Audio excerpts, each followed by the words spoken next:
welcome to News 360 on Housing TV Africa. I am Phoebe Onwabwije.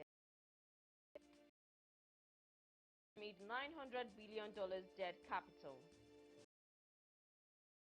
Real drugs in Jigawa. Nigeria learns as Singaporean housing model holds lessons. And on the foreign scene, Council Board says Australians are suffering. Canada students uncomfortable as demand soldiers. And now, the news in detail.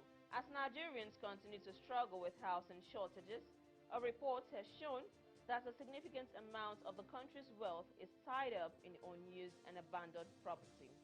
According to PricewaterhouseCoopers Nigeria, Nigeria has significant untapped business potential in its abandoned and underutilized property worth over $900 billion.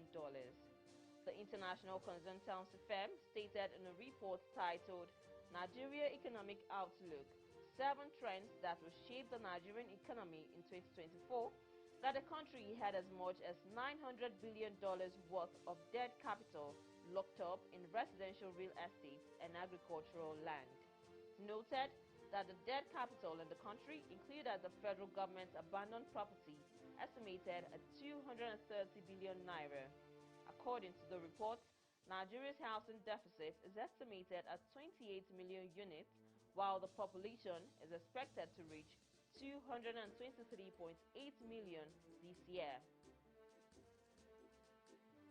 The Jigawa State Emergency Management Agency, JSEMA, has distributed drugs to people displaced by flood in the Bulangu community, Karifin House local government area, to combat the ongoing malaria outbreak.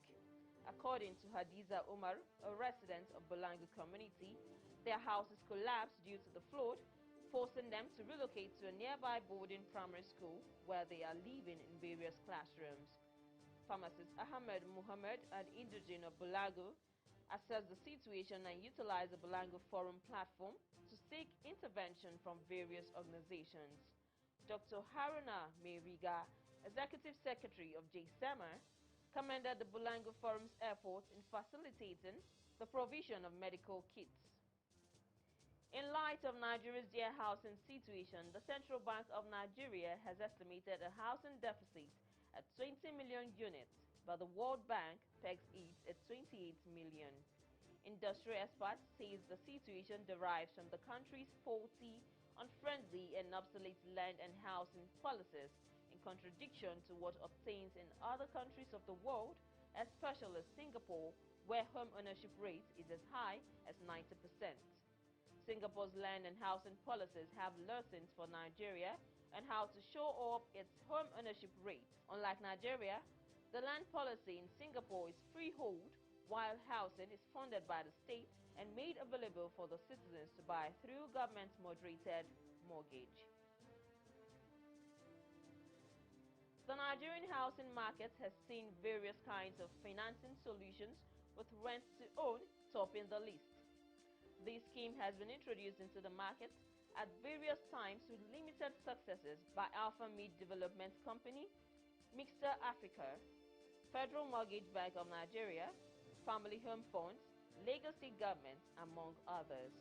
Recently, Growth and Development Limited, a financial services group, joined the fray with its financing solution called House Money, a rent-to-own scheme that is intended to ease and facilitate access to finance for acquiring homes. And on the foreign scene, the chair of Australia's National Housing Supply and Affordability Council, Susan Lloyd-Howard, has addressed the National Press Club. The council, established by the federal government in December, is to give independent expert advice on the housing industry. In May, its first State of the Housing System report found the national 1.2 million housing target was unlikely to be met in its current time frame. Now, students in Canada are facing accommodation strain as residence beds are available to only about 1 in 10 students in Canada. According to a new report, the country's supply of student housing lags far behind other nations. With the start of the fall term, students who managed to land a coveted spot in university and college dorms, either due to a first-year guarantee, high marks or just the luck of a lottery are settling in for the academic year. A group of women who have volunteered to take care of a railway station in Lancashire say they want to showcase the town they are proud to call home. Around 20 women have adopted Accrington Station, which is operated by Northern and used by more than 465,000 people a year. It all began when Shahista Raja from Community Rail Lancashire invited a small group to meet up and socialize at the station in 2021 after COVID-19 restrictions were eased. More stories on Housing TV News at the top of the hour. I am Phoebe Onwabueje. Thanks for watching and bye for now.